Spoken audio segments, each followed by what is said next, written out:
What's up, sports fans? What's up, world? You are now tuned into the world's greatest MC Ron and his co-host. Your guy, Zen on Ken. And we got a special guest with us today. Yo, what's happening? It's Cam on the mic. And we are keeping it 10 toes down. We are the sports podcast that always keeps it real about sports talk. And we are recording this podcast on July 5th, right after July 4th, at approximately 4:46 p.m. I know we've been gone for a little bit because MC Ron took a nice little vacation to Orlando, but I brought, once again, a special guest with me. It is great to have you here on this podcast, my man McGinty. So how are you feeling today, man? I'm doing good, man. I appreciate y'all having me, bro. Hey, tell the good people out there who your sports teams are. What sport we starting with? All of them. Okay. Now for football, man, I'm a Chargers fan. I've been a Chargers fan since 2000. Basketball is the Thunder. Been following the Thunder since the 2010 season. Yeah, I've been rocking with those boys for a while. I don't watch baseball, so I ain't got no baseball team. I don't cover MLS either, so no MLS team. I don't have a favorite WNBA team either. I just got a couple favorite players. You don't like the Dream? They straight. I mean, I like Alicia Gray, but I wouldn't say that I have a favorite WNBA team. But no, I follow just a couple of the players. My favorite player right now is definitely Paige Buckers, though. Been following her since UConn days. Yeah, she's fire. Definitely. Who you like in college? So, college basketball, I've always rocked with UConn, purely just because I hated Duke. So anybody that's what I'm talking about. I love it. We all in agreement. We all hate Duke. Yeah, right. This is not anybody that could have gave Duke a run for their money back when I was growing up. That was pretty much who I was rooting for. And I remember growing up, I think it was the Ray Allen UConn Huskies that was facing off against Duke. And I was like, yeah, that's going to be my team. I just hated Duke. So any team that could really just beat them, knock them out, I was going to rock with them. So I think I just got lucky on a good year when UConn was actually still top tier. I mean, they still are a perennial, powerhouse. I know they just got defeated, unfortunately, by Michigan, but it happens. Go Blue, baby! Hey, but I will say that I do rock with UConn too. Back in when they had Kimba, I forget what year. So around 2011. 2011. Yeah. So 2011. I put a bet out that the UConn men and UConn women would win that year. Guess what they did? Both of them won. I cashed out. I said, thank you. I made a joke bracket, the ESPN tournament bracket thing. I made a joke one and said that UConn was going to go all the way and win it. And I never submitted it. So I was pissed off when they did. Wow. I was real pissed when they did. You could have had a perfect bracket too. Then it wouldn't even matter. But yes, but once again, because it's great to have you here on this podcast today. And he also like the Oregon Ducks, y'all. I just wanted to put that out there. Oh damn, I forgot about college football. Yes, I am a Oregon Ducks fan. Definitely. Welcome to the Big Ten, I guess. Yeah, welcome to the Big Ten. With the greatest, you're taking Penn State spots since wait, hold on. No. I'm just here to say we won it the first year we got there. So that's crazy. We did get donkey fucked in the playoffs, but hey, but we did win it the first year we got there. Listen, it's great to have another powerhouse in the Big Ten. Once again, the greatest conference in college football, but. I actually hate that we're in the Big Ten. I'm not gonna lie to you. What you wanted to be in the SEC, or you wanted to stay in the? What y'all come from the Pac? No, I would have stayed. I would have stayed in the Pac-12. In terms of money, I know why they moved. So in terms of revenue share and all of that stuff, I get why they made the move to the Big Ten. But when I think of Big Ten, I think of Midwest football. I think of like, that. hard nose, smash mouth football. I don't think of, rolling Finesse. mountains in the Pacific Northwest full of, trees and all that shit. It's not really what I would think of. Like, so if I think of Big Ten, I'm not thinking Oregon. That just doesn't make any sense. So like geographically, you're like, this is nonsensical. Right. It just don't make a lot of sense to me. But in terms of money and finances, I definitely get why they made that move, because they're definitely going to get more exposure in the Big Ten, and be able to. And they've always been able to compete with some of the bigger schools in the Big Ten. So, y'all sponsored by Nike. All that money y'all got. Yeah. Exactly. Oh yeah. I just hope it pay off one day. We need a natty. No, for real. Y'all could literally, before we move on, y'all have so many different uniform combinations. Y'all could go from 2030 to 2040 wearing a different combination every game and not repeat. I'm and pretty not sure repeat, y'all have right? The most dripped out closet in college football. Not better than the winged helmet, but hey, it's up there. I like it. That's fair. But over these past few weeks since MC Ron went on a nice little vacation, the NBA world had just completely went, in my opinion, went crazy, because like a lot of different trades and a lot of different moves started happening, and I'm looking at my phone in Orlando saying like, whoa, and I have UKJ texting me stuff. I'm like, why is all this happening today? I just wanted to enjoy my vacation in Orlando without having to be bombarded by freaking Jalen Brown going to the Sixers. Like, what? Like, let's start there and just backtrack everything else. All right. My question is, why did this happen? Well, no, we know why this happened. Why the Sixers? Because if you okay, so let's keep it real. Let's keep it real. Mackenzie, I'll let you tap in. They gave up Jalen Brown for a bag of Doritos, bro. Like they literally gave him for Paul George 2 firsts and 2 seconds. Hey, hold up. Paul George is not a bag of Doritos. He's a bag of Doritos. Okay, he's a bag of Sun Chips. Okay, there we go. But, like the package. What I'm saying is the package that they took for Jalen Brown, they could have honestly. I mean, I don't know why. If you were gonna keep him in the East, why not send him and get Giannis back? Giannis wanted Jalen. I mean, the Bucks wanted Jalen Brown. Why not get a better package back? That's my first. Before we start going into Philly, like the Boston, that's probably one of the worst trades I've seen in a long time. I feel like it's one of those. I feel like it's one of those things where, you had to offshore him for whatever you could get, because you didn't want to bring him into like the new season, knowing like just like the second or third year in a row where he was part of like trade talks. Right. So he was already going to be disgruntled. You had the ESPN articles coming out saying that he was like a locker room cancer, and like I think somebody said something so blasphemous, like he was the 7th best team member on That's the crazy. team. Right. It just didn't make no goddamn sense. How is he the first $300 million player, Finals MVP, but he the 7th best player all year? Right. Let me tell you something. I am not taking Peyton Pritchard over Jalen Brown. You got me messed up. I'm not taking Shireman. I'm not taking Pritchard. Shit, on some nights I wouldn't even take Tatum over. My point is, okay, I understand y'all. Y'all wanted to, because of locker room and organizational stuff, y'all wanted to get rid of Jalen Brown, but Tatum the one coming off the ACL. That's all I'm saying. I think that's the worst part of it all, is like when you see that Tatum coming off of this horrific injury and everything, and you just had a very successful season. Like, it definitely exceeded expectations from what people was probably listening to as at the beginning of the season.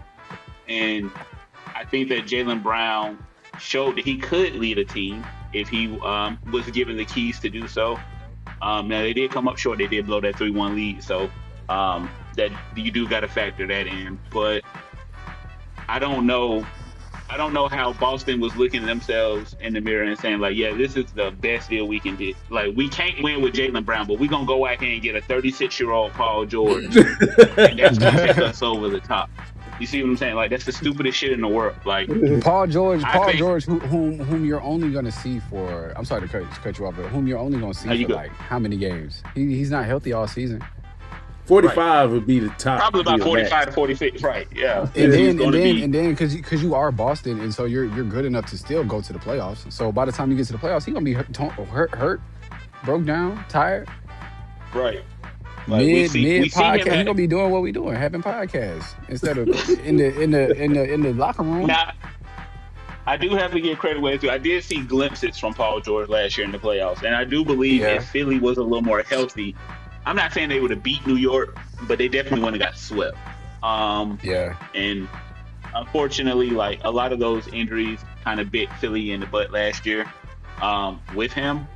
So I know that maybe he might not be a consistent 30 point per night scorer, but he can give you flashes. He can give you glimpses.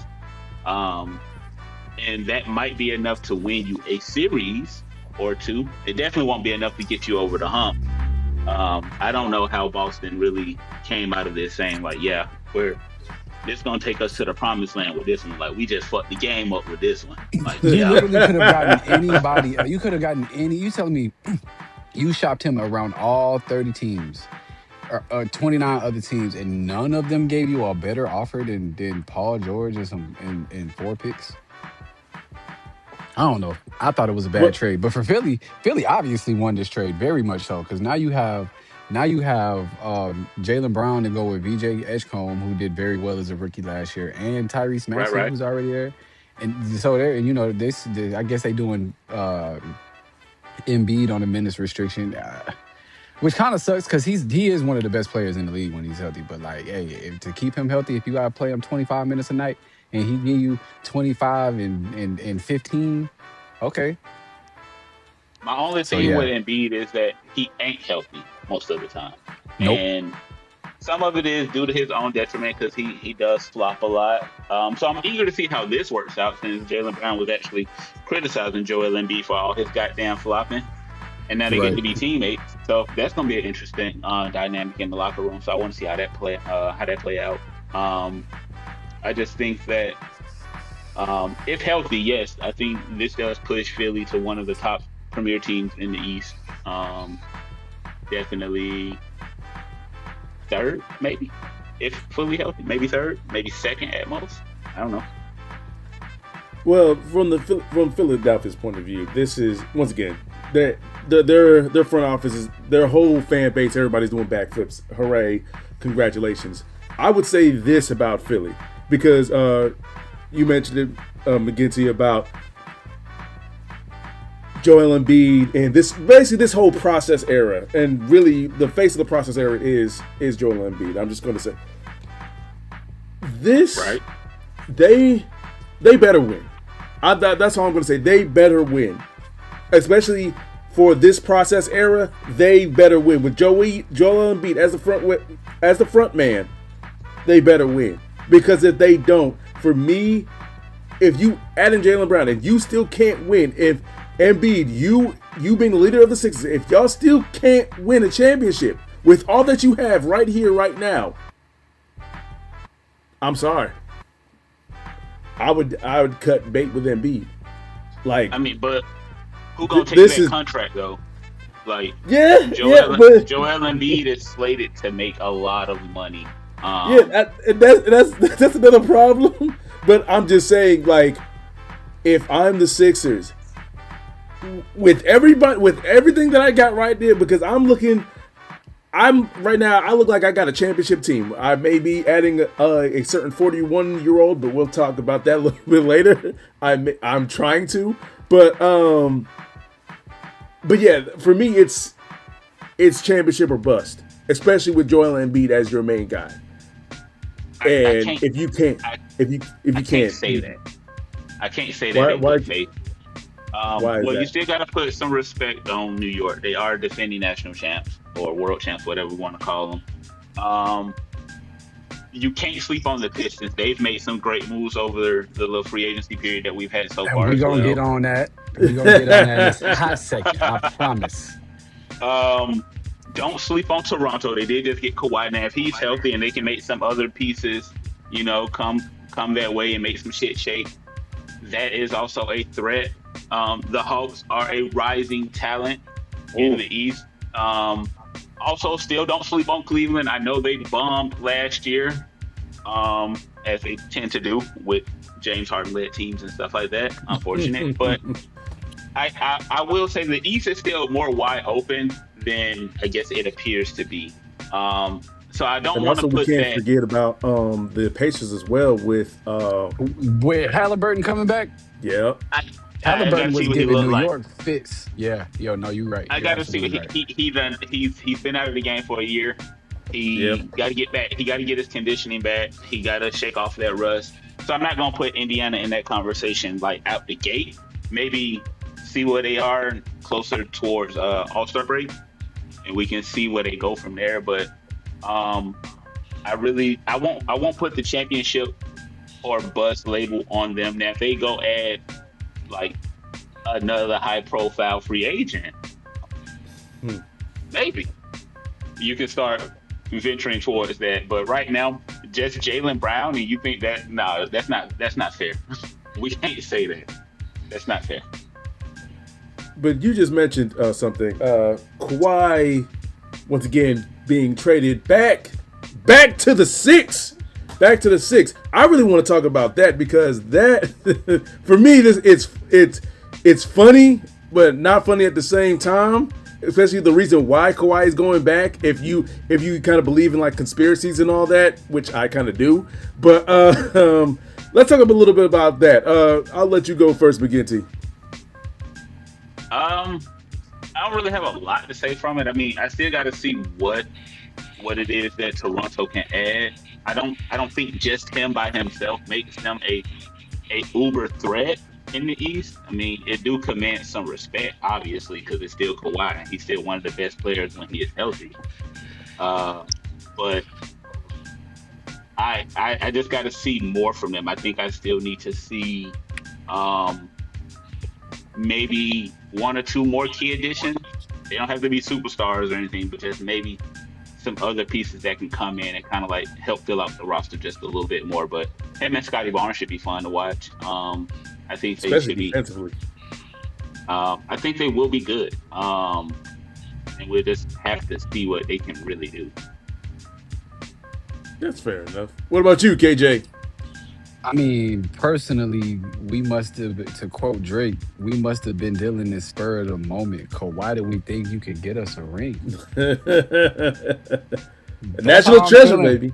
Yeah, that's a national. Kawhi is a national treasure up there in Toronto. But this time, I am actually down on this trade. Now, do I think that Kawhi, Scotty Barnes, and all the players that they got, they have a very good wing defensive team, very good.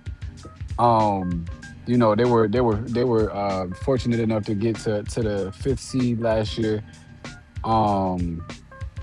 And they do have a solid starting five with Emmanuel Quickly, R.J. Barrett, Kawhi, Scotty Barnes, and Jakob Poeltl. Mm-hmm.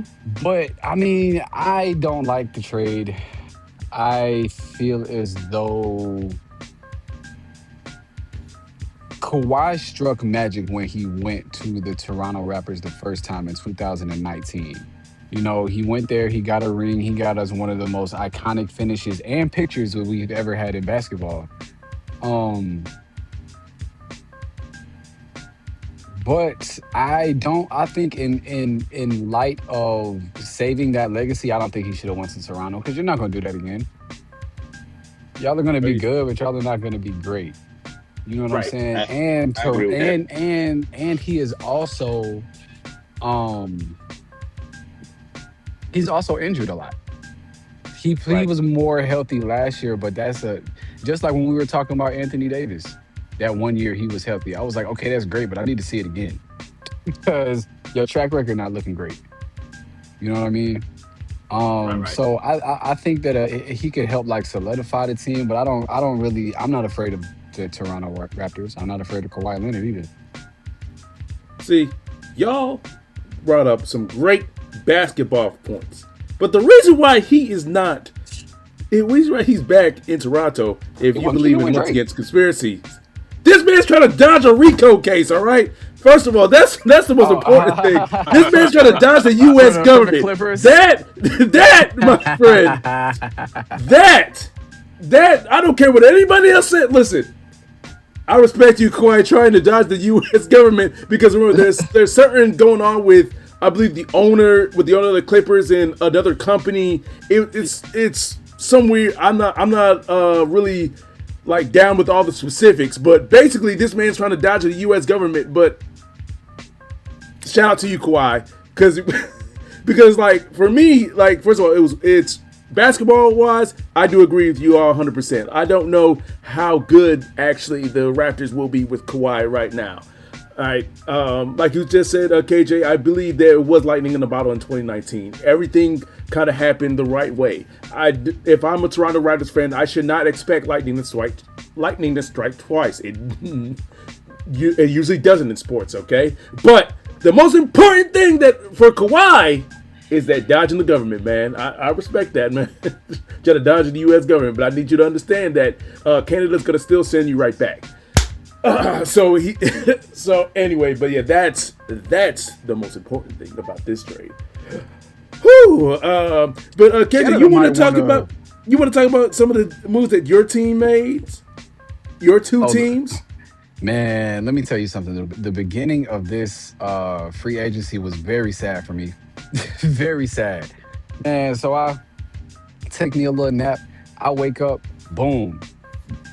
Beef stew is traded from Detroit. I'm like, no, bro, that's our heart and soul. That's our grit guy. Every time you have a good Detroit Pistons team, they've always had one of the enforcers. An enforcer. Beef Stew was out here trying to beat LeBron up. Okay, I need that on my team. So they traded him. Charlotte then, like a couple hours later, traded LaMelo Ball. I got down on one knee. I was like, how could y'all do me like this? And then to finish it off, bro, the final whack to the back of the head. Y'all gonna trade Miles Bridges too? I'm like, bro, what is going on? What about me? What about my happiness? What about my team chemistry, huh? Like y'all just saying bump everything we got, but there's silver lining in everything because a couple of seasons ago, the Detroit Pistons tried to get somebody out of Atlanta by the name of John Collins. Now, John Collins ended up going to, where did John Collins? I think he went to the Jazz.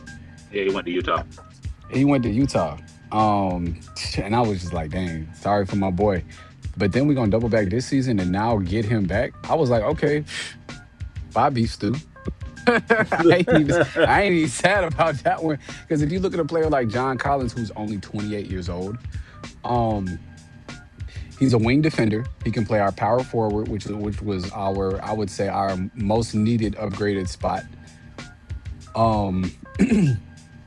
So we can slot him there at the power forward. He plays great defense. He's young. He's still athletic as hell. You know what I'm saying? And he shot 40% from three last year. I think he's a 37, maybe it's a change, career three-point shooter. So for me to lose Beef Stew but get John Collins, and John Collins is amazing above the rim and in transition. So what do the Detroit Pistons love to do? Play defense. What does defense lead to? Turnovers. What does turnovers lead to? Fast break points. And John Collins dunks. That's what I can't wait to see him and Cade Cunningham in the fast break, man. That's gonna be nasty. Have y'all done something about Jalen Duren yet? Jalen Duren, first of all, we need to find whoever it is that is supplying him this substance that he is taking, because you are tripping out of your mind. You're telling me that you are disgruntled at a team who won 60 games last year without Cade Cunningham for the last month of the season. So we definitely could have won it north of 65. And you don't want to come back. You want to go to Sacramento. Who has ever said that in their right mind? Jalen Duren blink twice if you need. He does want a bag. He does want a bag, and I think that's the problem. So, but I know Detroit can offer him the most. I think Detroit can offer him like 287. If he works 287, probably not. Not after what we just would give it to him. I would give it to him. I would give it to him because he's only like even 22. after what you just witnessed. And I know. So what I saw from Jalen Duren last year is, yes, he kind of like shrunk in the playoffs as his first playoffs. I mean, his first run, I guess you would say, in the playoffs, as most players do. But I'm taking that, and then I'm also taking into consideration what I saw during the regular season. And what I saw during the regular season got him enough to get NBA honors. And to be honest, where else are you gonna find a 7-foot center who stays healthy, can play above the rim, defend, and play in transition? I mean, it's not a whole lot, but I personally feel like. Go ahead. I think he's worth just below the max, in my opinion. Now, obviously, I know you're a homer. You're gonna root for your Pistons. I get it. But who we gonna replace him with? Beef Stew? Like, come on, bro. Like, we're not gonna get better. You might as well. You kind of gotta pay him the bag. Like, you're not gonna get. You're literally not gonna get or draft anybody. And I feel like that's the reason why it's gonna hinder y'all, because you are limited on your options to choose. It's not a. And I personally think that his contract really and truthfully will later come to handicap y'all. Yes. I don't think that Jalen Duren is that type of player. Just going off what I've seen in the playoffs. I know he was balling in the fucking regular season, but you do also got to take that with, a grain of salt, because it depends on certain nights that some teams aren't playing to win. I know that's been a whole thing this past year where teams was tanking. But when he had to match up in the playoffs, and I watched that first series against the Magic, and he looks completely lost on defense, which is supposed to be his bread and goddamn butter. And he out there letting Paolo Banchero and everybody else get off on him. That's a damn shame. It's because he was mad at Wendell Carter Jr. for stealing his girl. So he mad. So he throwing the game because he mad. For somebody that's not even yours. You know what? Matter of fact, keep that nigga. You're right. Keep. Pay him. I would only pay him because I can't find nobody better. I agree that, like, down the road, that's gonna hinder us. But currently, as we construct it, and we just got Isaiah Joe, another 3-point shooter, and brought Duncan Robinson back. You're welcome. I appreciate that. Boy, when I tell you I almost did a backflip, but I was driving my car. I couldn't do it. Well, I would say this, KJ. I would just, if I were the Detroit Pistons, I would have just go ahead and let Duren walk. And also, to your LaMelo getting traded and Bridges getting traded, I feel like you should have saw that one coming. The reason why is because we have to ask, how many games? Okay. Isn't this like the first season that LaMelo was actually kind of completely healthy since he's been drafted? Mostly this season. I think he had a little. The start of the season, he had a little time off. But so, if I'm even though y'all have had, this is basically has been probably y'all best season since y'all had Kemba Walker, and y'all made it to like the playoffs as like a 7th seed and lost to Atlanta. Yeah, but either way. This has basically been your best season in, a while. Why and what? But the thing is, I can't trust the two guys that helped made it happen in Bridges and LaMelo. I can't trust to play at least north of 60 to 70 games, right? I can't trust because this was basically LaMelo's like kind of first season where he's playing 60 plus games, right? First season, and with Miles Bridges, with his injury history, also with his off the court stuff. Yeah. So I can't trust those two. But the fact that once again they played very well, they're I can't trust going forward that LaMelo's going to continue to stay healthy and Bridges is going to stay out of trouble. I can't trust that, and I'm not going to bank on that if I'm the Hornets. So their value is at the highest. Their value has never been higher. So why don't I sell high? So then that way I'm like, okay, I don't have to, because if you don't trade them while their value is at their highest, you're banking on, LaMelo, you're going to play 65 games for me, right? Miles Bridges, you ain't going to punch nobody, right? You ain't going to punch no female, right? No guns You ain't going to do that, right? Yeah, I'm not. Their history shown, you might not want to trust that, my guy. That's why that happened. Even though, in my opinion, I would have chanced it another year. Yeah, I would have. Yeah, absolutely. Because we only won. I think we won like 44 games, whatever, like that. But we were one of the most. At one point in the season, we were the most dangerous team in the season. Definitely hit a hot streak. I mean, one of the hottest streaks I've seen a team hit in a minute. Any team, right? We had the best 3-point shooting in the league. I think Con Knipple ended up getting the 3-pointers made in the league over LaMelo by like 3, and they were far behind it. I mean, in front of anybody else. So our offense was great, but I think as an organization, they just wanted to have a fresh start and get all low key, just get all the YNs out. That's all. They were just getting all the YNs out. Because again, Miles Bridges was the first one to get all them charges and stuff like that. They brought him back. I don't think he's going to get any more. He's still a phenomenal small forward. Like I love Miles Bridges as a basketball player, man. Like, and then we all know LaMelo. He has a limitless clip on the court. He can shoot from anywhere. He's like a 6'7" Steph Curry, right? Just less efficient, but okay. Less efficient, less efficient. But that's it's due to his the shot selection. Yeah. He take a lot of like one-legged corner threes out by half court. He make them sometimes, and it's like ooh, but like you know what I'm saying. So they wanted to get rid of all of the on-field distraction. And let's keep it a buck. If y'all live up in Charlotte, I'm pretty sure it's a couple people out there listening to this podcast who's almost been hit by LaMelo Ball's demon. walking the sidewalk. Okay, that man cannot drive. Oh yeah. He is a street terror up there, my boy. So I think the fans are kind of like, now they feel a little safer that the Joker ain't on the streets no more. But I mean, so it was sad to see both of them go, because y'all know me, I love LaMelo Ball.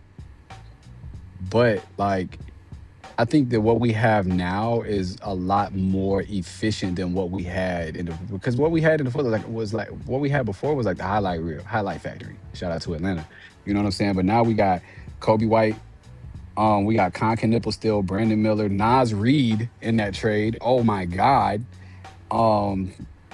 And we got Diabate that we had, and we just drafted Steinbach, who is apparently amazing at defense and rebounds.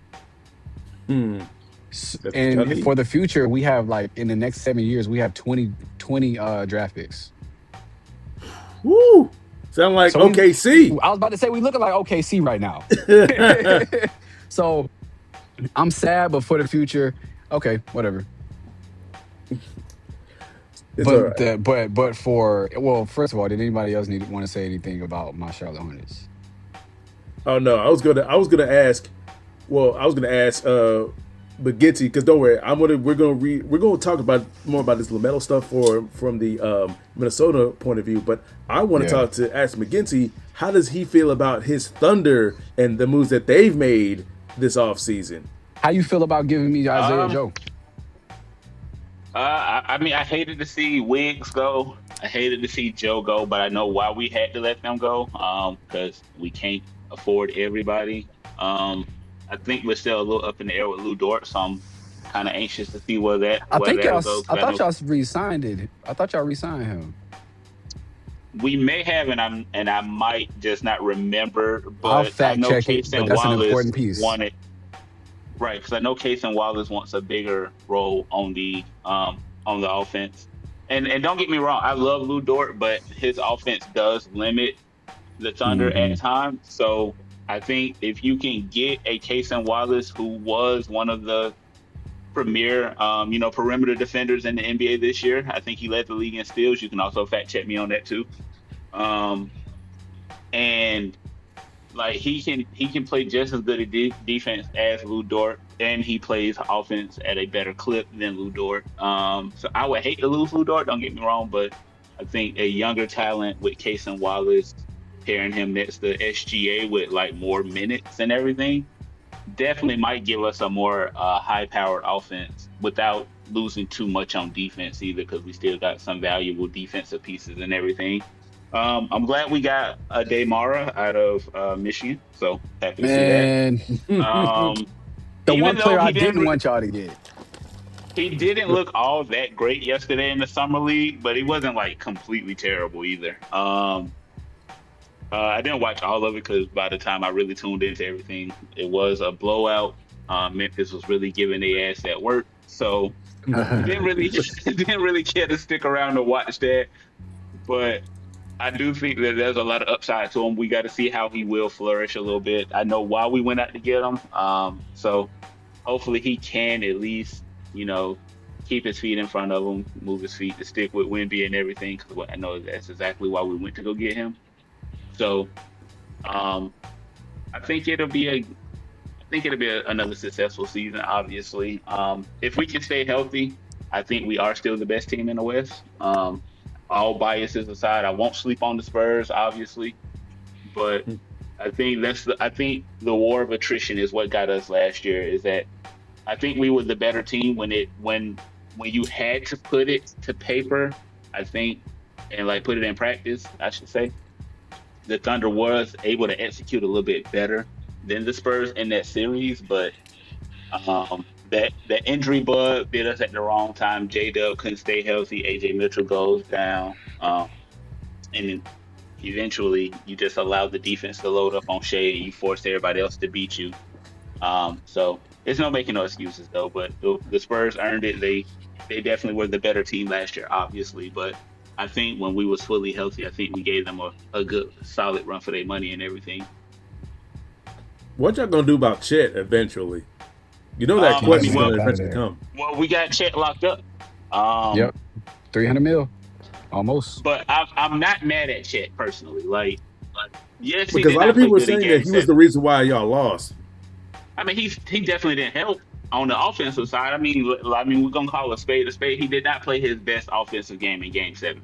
I do think he shied away from attacking Wemby a lot more in that series because he only plays like that against Wemby from time to time. I don't know why, because everybody else he kind of goes at. Now, Chet, I think you got to find a way to beef up because he does get bullied even by smaller players that are just a little more beefier than he is.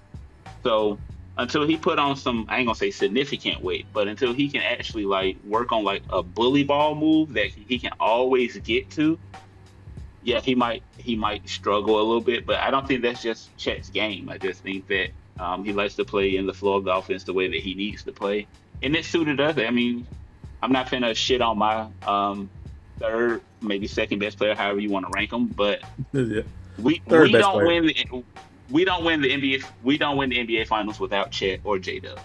Like we're gonna call who would it you spade. Who would you rather have? Would you rather give $300 million to Chet Holmgren or $300 million to Jalen Duren? I mean, I'm taking Chet every time. At least I know. At the end of the day, if I can't rely on Chet's offense because he is streaky and slightly inconsistent at times, I know one thing he always gonna show up to do is play defense. Till he does get. Hey, that's his only kryptonite in the league right now. I think. No, go ahead. I'm just talking. Go ahead. But no, I think that Chet, if he can just take on that challenge, if you want to be considered one of the best defensive players in the game, you got to take that biggest challenge, which right now would be Wemby, and he got to go at Wemby a little more often. Now he did do a good job on certain plays, attacking Wemby, but he just got to be more. He got to be more consistent at it. He got to be more aggressive, more assertive with Wemby, because Wemby definitely gonna bring it. So, That kung fu he learned in the offseason. But yeah, it's just one of those things. Like, I think if Chet can just rise to the challenge and not shy away from it, not play down or get down on himself, then yeah, I think he pretty solid. I think he only like 210 pounds. So yeah, if he can beef up closer to like 225 without sacrificing like his shot mobility a little bit and and mobility and everything, yeah, I think he'll be pretty solid. Like, I'm not asking him to be like the next Giannis. I know. I just need him to like just put on a little weight, so that way people can't necessarily just push you around and move you out the way. So. Well, all I'm gonna say is that those two teams in the West, I feel like that's gonna be the rivalry going forward for like the next 5 years, maybe even more. I think most of that is contingent upon Wemby's health. If Wemby ain't healthy, the Spurs are not good. We've seen what they look like with him and with him on the court. What you mean? They just brought in Tobias Harris, man. Toby about to go in there and lock everything down. Yeah, scary hours in San Antonio, y'all. Right? Not Toby. The nigga that they chose Jimmy Butler over. Oh, shit. But I mean, I do like the draft that San Antonio had. I was mad they went out and got that center from UConn, as well as the forward from Kentucky. So yeah, that's going to probably prove to be a problem. I won't lie to y'all. So that makes me a little nervous now that Wemby got some actual enforcers and he don't have to be his own enforcer. So that might be a little bit problematic, but I don't expect them to come in and just instantly make a splash as rookies. So they will have some time to grow into their own. But yes, injury-free, all things aside, both teams fully healthy, then yes, I can see San Antonio and OKC battling it out for over the next 4 or 5 years. That second apron will also, and then we also probably have that expansion draft coming around with 2028. So we got to see. So also can't assuming forget the about the expansion Lakers draft or, don't wipe out both teams' depth, yeah, we got to see how that goes. Most definitely. Also, once again, I just also want to mention about the LaMelo Ball trade from the Timberwolves side.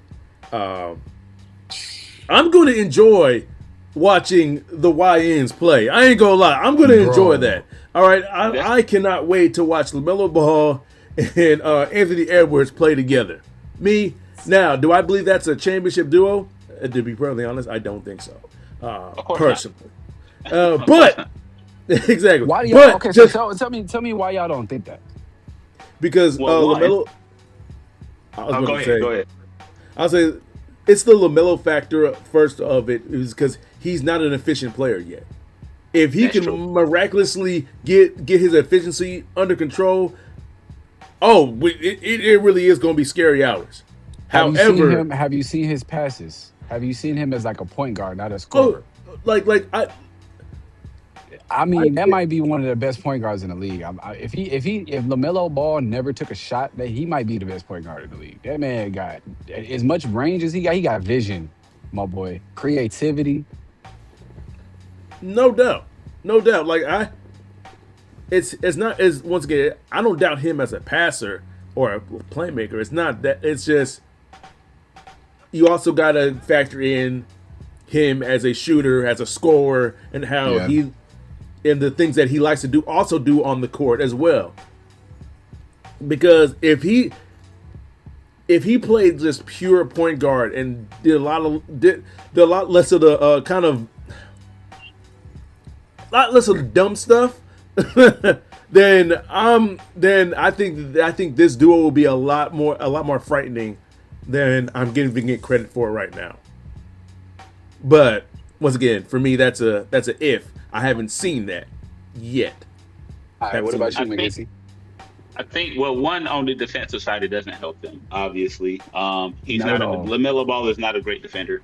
Anthony Edwards is still growing into his own, and I don't want to see it turn into like the hero ball type thing. Like, well, it's your turn to shoot. It's your turn to shoot. This and that and the third. I do think that he needed a second scorer. Don't get me wrong.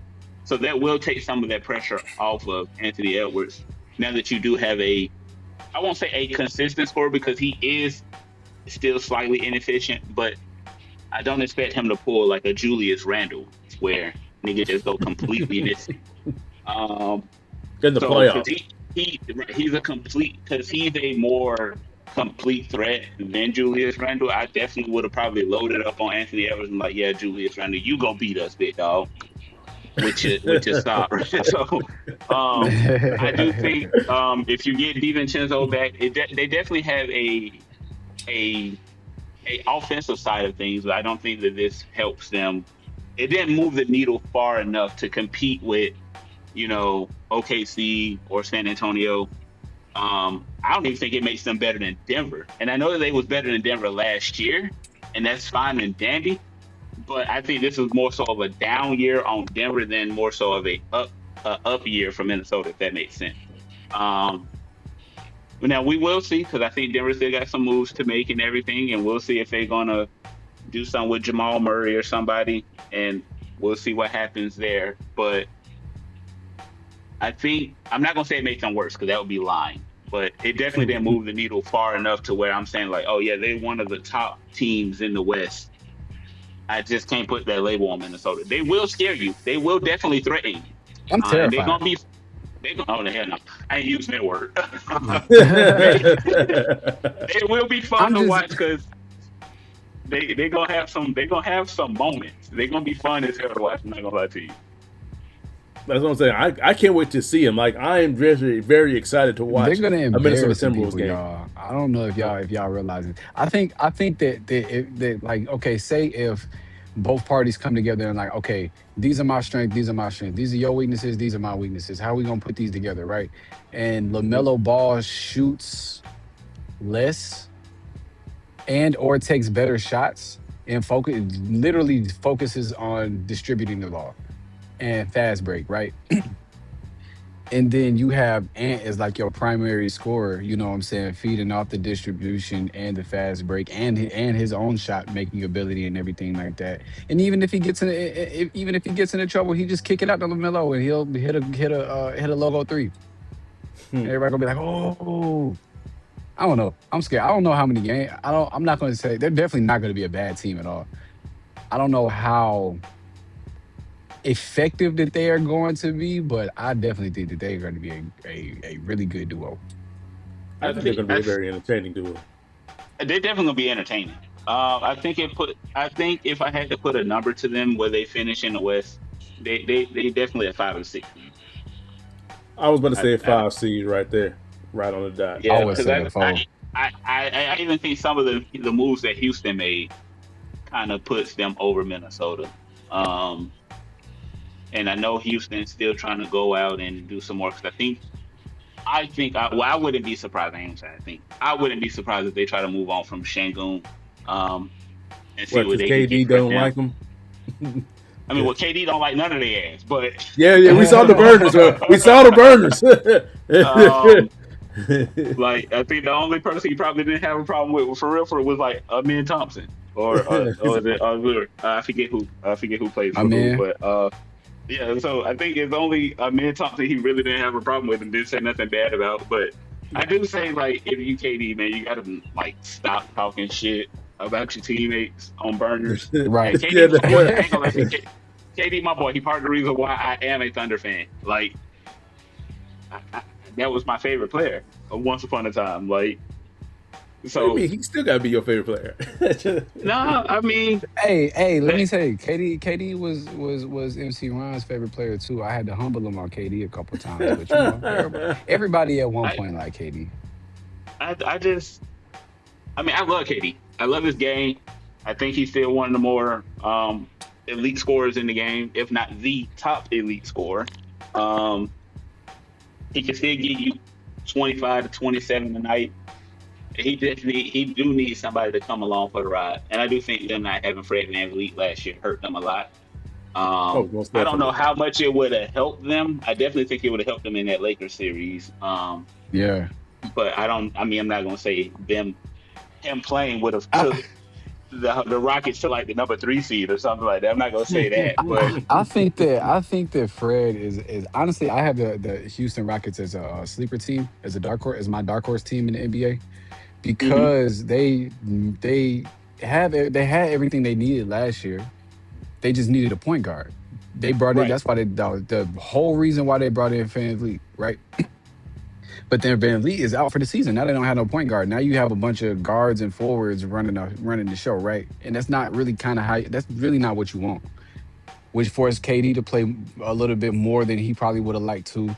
So I think them getting Van Vliet back this year and them bringing in Marcus Smart just in case they need to ease Van Vliet along or whatever like that. hmm I don't know. Now they have 2 point guards to me. So And I definitely see them being like a 3-4 seed. Probably 3. I would slot them in at 4, um, mainly because I just don't want to sleep on the Joker. I think Joker in the regular season can get you the 3 seed. Now we know it's going to be a battle between 1 and 2. It's either going to be San Antonio or OKC. Um, I I just don't think, really and truthfully, unless somebody comes along and I'm forgetting somebody, but um, You're forgetting just about I the don't. snow time Lakers, man. Yeah, It's we ain't worried no about them. time. Uh, we Malibu's ain't worried most about wanted. them. We're not worried about them. We ain't never worried about the Lakers. I, not until they figure out what the hell it is they want to do. But bringing in all them white boys, yeah. If this was the '70s, maybe, but They times have trying to go changed, retro. y'all. They trying to bring it back and show y'all that they can do it again. Yeah, yeah. There'll be a nice ass 7 seed, but but yeah. I just want to see what they can. I just want to see what Houston can do. I'll put it at 4, really and truthfully. I think that's a safe spot for them. That's no problem. I kind of agree with that. I feel like, just like y'all was saying, that if they had, I feel like this past season they should have brought in a backup point guard. You know, if they would have brought in a backup point guard, they probably They would have been a lot better. yeah, they would have lost in the second round, but they wouldn't have lost to the Lakers like they did, like they just did. Basically, you got a 41-year-old LeBron, half of Austin Reeves and role players. Like, that's crazy. But speaking about 41-year-old LeBron and the Lakers finally grew some balls and kicked LeBron to the curb. I don't want to hear about LeBron informed the team. No. But the Lakers finally realized, hey, bro, we're not about to pay you 50 plus million at 42 years old. You're good, but you ain't that good. So you either A, take a massive pay cut, or B, we'll see you later, man. We'll see you down the road. But LeBron had to say, hey, I let the Lakers move on about now, bro. You're just saying that to save face, in my opinion. All right. I'm not a LeBron hater. I'm just a LeBron truther. All right. But where do you both see him going? Because there have been a lot of rumors. They've been to the Heat, maybe to the Sixers, maybe to Minnesota, maybe even to Golden State. That would be horrible. But there have been a lot of rumors that, like, literally, like, there's been like 10 different teams that he can be on. Maybe back to the Cavs. So where in the world, not as Carmen Sandiego, but where in the world do y'all believe LeBron is going to go? What should be his next chapter? His final chapter? I'll give it to you, McGinty. Oh, okay, cool. Realistically, I think the most realistic possibility is him going to Golden State because I know he wants to play with Curry. And if we talk about must-see TV, I would love it. Like, yeah, it's that would be better than Ant and LaMelo easily. it definitely would be. Like, it'll be like they'll have the most nationally televised games, obviously, right? And Steph, while I won't say he's going to make LeBron better, he'll just make LeBron's life a lot easier because he don't clog the paint. He can shoot from anywhere on the fucking floor. It's going to be fun to watch, and you'll see LeBron probably score his easiest in probably his whole fucking career. Really and truthfully, because like you gotta pick a struggle. Like, you either want Curry to fire off on you like it's 2016 all over again, or you know. But unfortunately, I don't know if that's going to really pan out because I know they wanted AD to also come along, and Washington shot that down so far. Thankfully, but I will say you gotta they commit to winning because they gotta give us something. Right, they got to give up Jimmy Butler for AD. And I don't know if Washington wants to do that. And fair enough. But I also don't think Washington is going to extend AD either. So, no. But I will say, if he's committed to winning, if this next move is all about winning, I think the best move for him is to go to San Antonio. As much as I would hate and that. so let me go ahead. Finish. You can go ahead. No, I'm saying, as much as I would hate that, in my opinion, puts them over the top in terms of top team in the West. Because, yes, I know it's a 42-year-old LeBron, but you do have Wemby, you got Castle, you got Harper, you got all these young niggas. Like, you got Champagny, who can be a great spot-up shooter. We just need LeBron to be a facilitator. If you take those De'Aaron Fox minutes and you give those to Bron, they probably beat the Knicks. And I'm not here to shit on De'Aaron Fox. I'm just saying that LeBron is definitely a better facilitator. He's obviously been here before, so I don't understand why everybody was yelling at De'Aaron Fox and saying that he was costing them when that was literally the deepest he's ever been in the fucking playoffs in his fucking his NBA career. So he was just as much of a rookie as they fucking was. Like, nigga, this is all our first time being here. So, to ease off of De'Aaron Fox a little bit, and I ain't gonna make no excuses for him, but like, come on now. Appreciate it. As a person who's a De'Aaron Fox fan, as a person who's a De'Aaron Fox fan, appreciate that. Like, right, he ain't never been here either, so y'all expected him to step up and do something that he like, nigga, we all learning this shit together.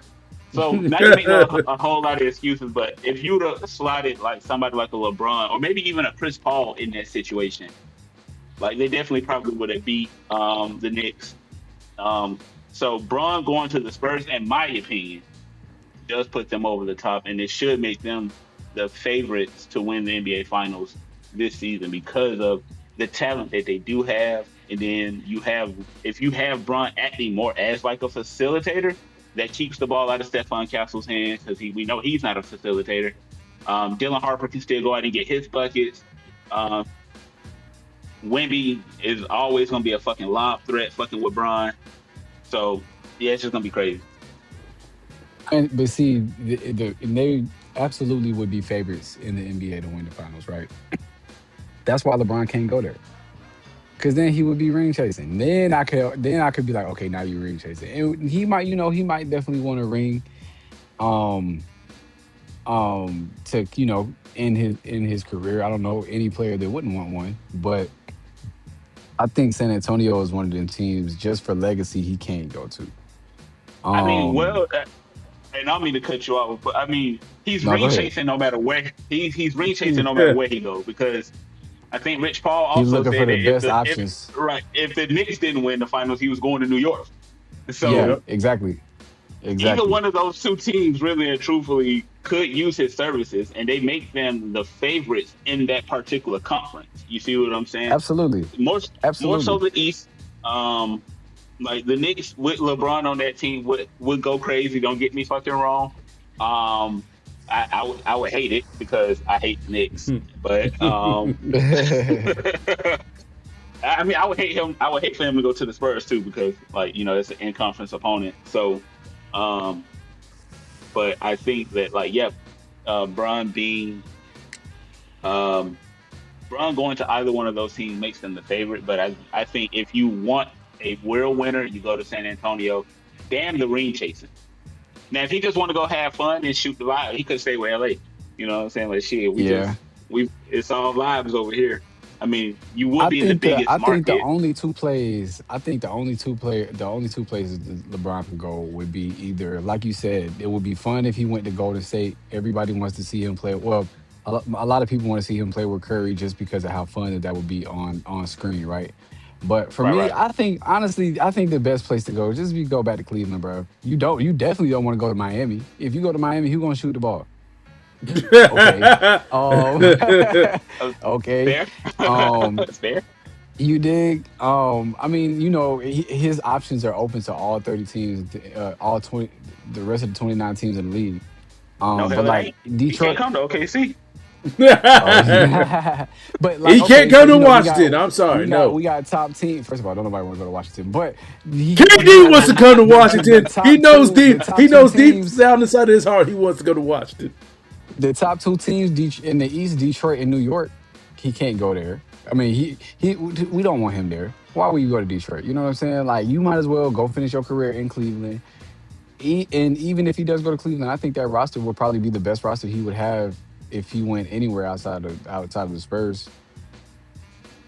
I mean, if he don't want to win, definitely go to Cleveland because you got James Harden on your team. He's a proven non-winner. But in those moments he takes the ball out of James Harden's hand. I know you ain't expecting Bron to take the final shot because he's not doing that. He can.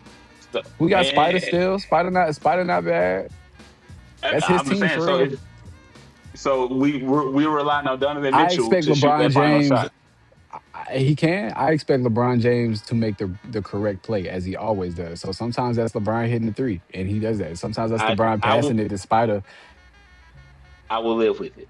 If LeBron taking a final shot and it's a three, I will live with it. I know he has improved over these last couple of years in his advanced stage. I'm gonna live with it. Anybody but, hey man, 42. Anybody man. but no, you right though. Hey, anybody but James Harden. I've seen what Donovan Mitchell can do to teams. I've personally witnessed him light up the fucking Thunder as a rookie, so I know what he's capable of. I will take my chances with LeBron taking that final shot and it's a three. Anything other than a three, then that's a little bit different. But a three, I live with. If y'all have said cool. No problem. Y'all have said all these different teams. Me, if you have to ask me, the team that he should be going on is the couch. Retire. You think he should just retire? Yeah. But I know he's not. The one thing I don't want to see him on 2 more years. I'm just saying that for the record. I don't want to see him on the Warriors. I do not, because legacy wise, then that's why I don't think he's going to the Warriors, because of legacy wise. LeBron is very in tune with his legacy, and he knows that if he goes to the Warriors, you're basically joining your kind of your main rival in Steph Curry throughout your whole entire career, right? That's been your main rival, and that's the one thing you don't want to do, right? Because that's why people were, getting on Kevin. Hold on. That's why people were going on Kevin Durant, remember, in 2016, 10 years ago. Because, why did you join the Warriors, bro? You joined a person that beat you. But that's so different, though. That's the one thing I don't. That's why I don't. Even though I understand, huh? Sorry. I was finna say. But I was going to say, even though I understand it's at the end of LeBron's career. You go ahead, KJ. I was about to say it's different because KD was up 3-1 and then ended up blowing that lead and then going to join the team to beat him to win 2 championships. All of those rings are fraudulent, right? LeBron is different because he's already got his rings. Kevin Durant didn't have a ring before then. LeBron already has his rings. You know what I'm saying? He's already won one with Cleveland. He already won one with LA. One of the worst franchises, one of the best franchises. You know what I'm saying? I think that's kind of different. I think he's earned the right to just be like, let me go have fun. I mean, personally, for me, even if he goes to Golden State, I don't think team 45 and up is going to win a championship. Sorry, that's not going to happen. Absolutely not. Even if he does go to Golden State. But my thing is, that's how a lot of people are going to see it. If LeBron goes to Golden State, a lot of people are going to see it as Jordan wouldn't do that. Jordan wouldn't go to his nemesis, even though LeBron is. We can all agree that LeBron is past his prime. He's not in his prime age anymore. He's 40. He's 42 years old. He's at the end of his career. So, logically, he should be able just to go anywhere, honestly, and play basketball and have a good time and just ride out the rest of his career. But the problem is a lot of, and this is why I have a whole bunch of problems with the GOAT debate and all that stuff, but a lot of people are going to see it as you're joining your nemesis. So if there is a team that I want him to go to, it is Cleveland. I agree with you, KJ. I think he should go back to Cleveland. Is he going to win with Cleveland? I don't think so. As currently constructed, I don't think so. Don't really know. If you tell me LeBron James is going to win a championship with Cleveland, I would forego. For his last season, I would forego Detroit getting a championship. I would be okay with not winning that year.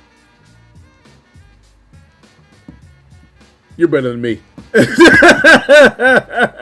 You are better than me. I'm just saying, man. You are better than me.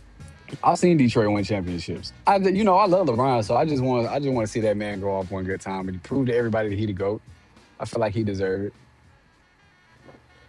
That's all. Listen.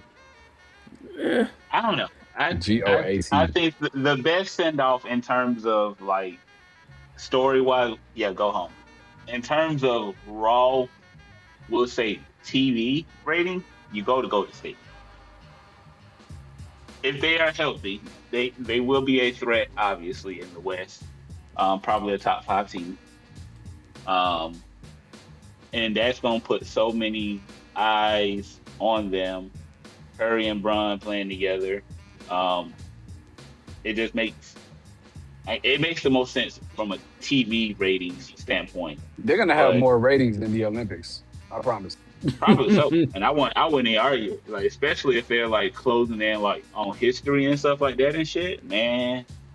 Telling you, but if he's going to do the whole last dance thing, if this is his final year playing with Curry and all that stuff, man, they finna be on TV damn near every night. So I'm gonna be right there, glued in. I'm gonna definitely tune into a couple of games. Like, I'm definitely gonna watch it. I don't think I don't think there are too many spots where he can go where if winning is the priority. Maybe Philly can offer you that opportunity too, but I think San Antonio gives you the best option to do so without ruining like too much team chemistry and stuff like that. If you really want to win, Philly would be a close second, in terms of like just the talent that they got on the team, but it might disrupt chemistry too much because Bron don't play off ball, really and truthfully, and then you're gonna force somebody to be like a spot up shooter, and asking that of like VJ or even like Jalen Brown, I don't really see that happening. So it just wouldn't make sense in terms of a chemistry standpoint to go to Philly. That makes sense, 100% sense. Now, let's go ahead and wrap this whole good old NBA free agency up with one final question from me.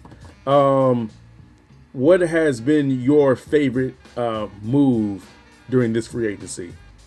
McKenzie, I'll let you go first with that question. I'm going to say my favorite so far is actually going to be a move that did not require a move. I'm going to say it's the Thunder re-signing Isaiah Hartenstein. Because I didn't think we was going to be able to afford him. I thought we was going to have to give him up. But I think they went in and restructured some things, let go of some pieces that we knew we couldn't afford to keep him.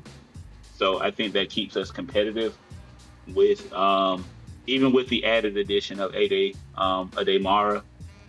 So Hartenstein can at least, I know we got like 4 or 5 centers now because we also got Thomas Sorber that we drafted last year who didn't get a chance to play because he was injured all year. So we have a very big team. But I will think that that'll give us the opportunity to at least be able to stay with the Spurs in terms of size. So that'll be my favorite move for us so far, in terms of like just free agency as a whole. But outside of the Thunder, probably gonna be I'm gonna say Giannis going to Miami, man. Just get that man out of hell. Let him go. I know it don't really help the Heat all that much because him and Bam ain't really no shooters, and they gave up their whole fucking team just to get him. So you really kind of traded one and hell Normal for Powell another. not coming back. Right. So you really traded one hell for another, but at least you're in a better city. So yeah. But all right, what about you, KJ? What's your favorite move? Y'all already know me. My favorite one is John Collins finally coming to Detroit where he belongs. Get that boy, get that man some buffs right now. Get that man some buffs, bro. I think that. Well, my favorite. Go ahead, KJ Sky. No. Go ahead. What's your favorite? Well, you should know what my favorite move of the offseason is. Oh, Debansa. Let's go! It's a Washington Wizard. That's all we had to do was stay there and pick getting AJ Debontia, our franchise player. All right, it's him and Sar and and Bilal and probably Keyshawn.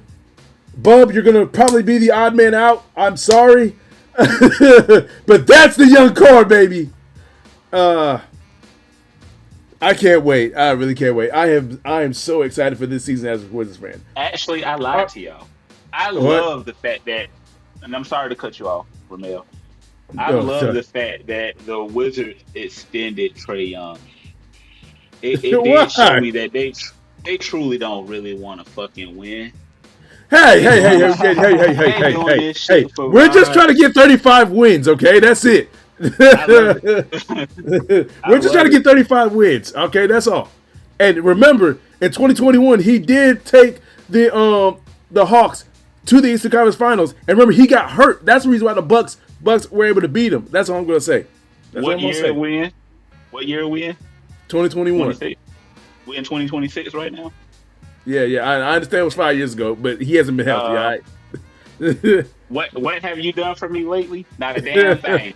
Cool. I don't give a fuck about none of that shit that happened 5 years ago. So all you did was just, instead of losing to the Bucks, you lose to Phoenix and you give them their first chip. Because they damn sure was going to beat Phoenix in the final. So it would have been cool for the city, don't get me wrong, because I'm from Atlanta. So I would have loved to see the city light up a little bit for the finals. We weren't going to beat them niggas. It just is what it fucking is. I think the perfect comparison I can put to that is the Hawks was mid all season and finally turned up in the playoffs. Trae Young had his Eli Manning moment. That's all it fucking was. He turned up at the right time. They got hot. They went on a fucking run.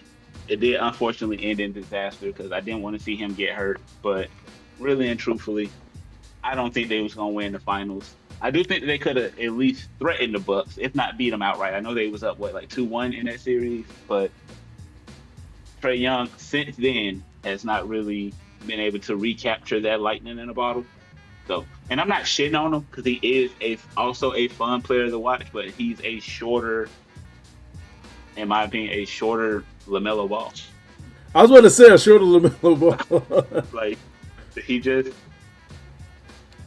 I used to hate seeing him shoot them stupid ass threes from the logo. I know you can hit them, just not the best shot for you to take, bro. I get that you're trying to get the crowd into it and all that stuff, or take the crowd out of it if you on the road. I mean, he still got New York still hates him. So, right, I would say you still they got Knicks fans saying fuck Trae Young. So cool. Well, at least for a moment they were saying fuck CJ. So they still hate Trae Young to this day. I do not understand. But hey, we're gonna get our 35 wins this season. That's all we need. All right, we ain't. That's all we need this season. Okay, baby steps. All right, baby steps. But let's go ahead and wrap this podcast up like we always do with our last second shout-outs. So, first off, McGinty, who in the sports world do you have to shout out? That's a good question. I don't know a whole lot about it, but I'm gonna shout out FIFA for reversing that red card on Belogian. I think that's how you say his name. I've seen like the highlights and everything. I don't follow it too much, but I'm gonna say shout out FIFA for reversing that and allowing him to play against Belgium in their upcoming game. Because it seemed like such a travesty in the moment, and going back and looking at it, it definitely did not look like it warranted a red card. So, shout out FIFA, man. All right, KJ, who do you shout out? I'm gonna be a homer, and I'm gonna shout out my boy Yaxel Lindenborg. Y'all notice the summer league is going on right now, and in his first summer league game, he went 19 points, 6 for 6 from the field, 4 for 4 from 3, and perfect from the free throw line. Ooh. I just want to let y'all know that boy bad. That boy is bad. And if he come on like he can, hey, Golden State got them a very good one. Definitely. And my shout out goes out. I got actually 2 shout outs. All right. One goes out to Naomi Osaka for beating the number 1 ranked tennis player, Aryna Sabalenka. Yes, I hate her, so I am definitely happy for Naomi. Let's go. She's definitely been on a road to a comeback, and I'm hopefully she can win this Wimbledon title for the women. The next shout out goes out to my GOAT, my tennis GOAT, Novak Djokovic, for getting his 106th Wimbledon win. That is most all time for the men. I keep on telling y'all why he's the GOAT tennis player, and nobody ever believes me, but eventually a lot of y'all in the tennis world is going to actually finally come around to that. You mentioned Roger and Rafa. Man, get out of here. But that's all the time we have, folks. You've now tuned in to the world's greatest MC Ron and his co-host, Your guy, Zen on King. And once again, our special guest. It's your boy Cam on the mic. And we are keeping it 10 toes down. Ladies and gentlemen, if you want to be on the podcast and talk your sports stuff with the best in the business, that is me, my co-host KJ. All you have to do is one of 2 things. Either send an email to keepingit10toesdown@gmail.com. That is keepingit10toesdown@gmail.com. Or send us a direct message. That is on Instagram. That is at Keeping It 10 Toes. At Keeping It 10 Toes. Once again, McGinty, I am so happy to have you today on this podcast. It's been great talking with you, great conversing with you, great talking sports stuff. We'll definitely have you on again because we got to get to this Jalen Hurts conversation eventually. Oh, most definitely. You got to answer for this. Definitely. Definitely, and I am very, very much prepared too. But you all have a great day, a great night, and enjoy the NBA Summer League. The sun is under my feet and I come in peace to compete. I don't run if you athlete. My statistics go up in weeks and I go visit the nearest creek and I get busy. Yo, mini MC, really ballistic. Anybody can see any assistance. Everybody to see some persistence. Recognize I be really too vicious. The permanent beast and the demolition. Bringing up the street, better partition. Better dot your T. Hannibal mention. How all you see. Putting my dick in the rap industry. Everybody bitching, getting mad at me. Recognize Kendrick in a battery. And I'm charged up in a catastrophe. It's charged up in audacity. Y'all fucks never gonna hassle me and y'all luck just spend